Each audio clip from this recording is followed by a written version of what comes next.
So we initially were out here patrolling the area around 10:30 a.m. An officer happened upon a fight in the alley, which may or may not be a robbery at this point.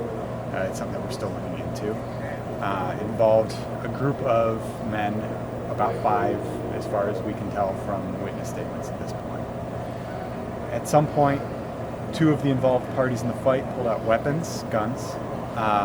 The officer then drew his firearm, fired multiple times. The group scattered, leaving behind 1 firearm and 1 injured person on the ground. No one was struck by gunfire.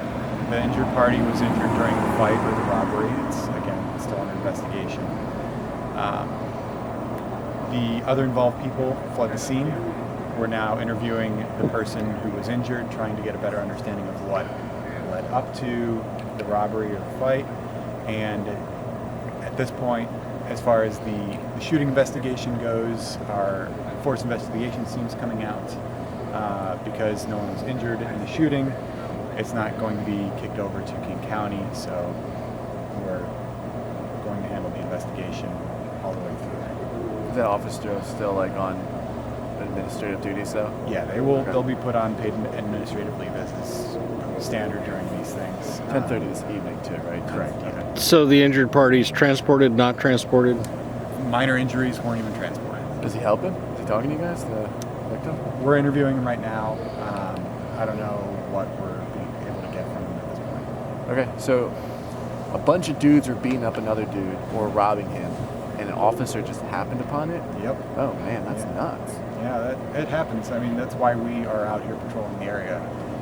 When we have groups of people gathering together, sometimes it goes sideways for somebody and officers get involved. On duty, though, officer. Yeah, exactly. Rough estimate of how long you might be out here still? It's going to be a while because shots were fired on our part, and we take our time making sure we collect all the evidence. If there's any video in the area, we're going to collect that from all of the surrounding buildings so that we can then hopefully track down who the other parties were that were involved, because if they were pulling out weapons, there's a high likelihood that they were going to be firing those weapons, and now we have to go figure out. So early on, there, of course, we have 2 bars over here. Mm-hmm. Early on, do we have any indication that they may have started in one of those and then progressed to the alley? Not that I can confirm at this point. Again, that's going to be one of those things that as this investigation moves forward, we're able to say, yeah, it started in the bar and it tumbled outside, or no, it had nothing to do with the bar. Bad guys pulled out guns, but they didn't shoot. Yeah, they didn't have the opportunity before the officer. But all of them are still out there. Yes. And you said multiple guns, but only one was found, so they're still out there with a gun. Yeah, there's a possibility that there's still somebody out there with a gun, and that's what our greatest concern is at this point. So there was Once we have an idea or a description of who that involved party is, we'll get that out to you guys so that hopefully we can get this guy caught. So that was the report of some guys who jumped into a vehicle and took off? Yeah, and I don't know if that's been confirmed yet or not. That's the issue, right? Because it's still really early on. We still have a bunch of officers out here.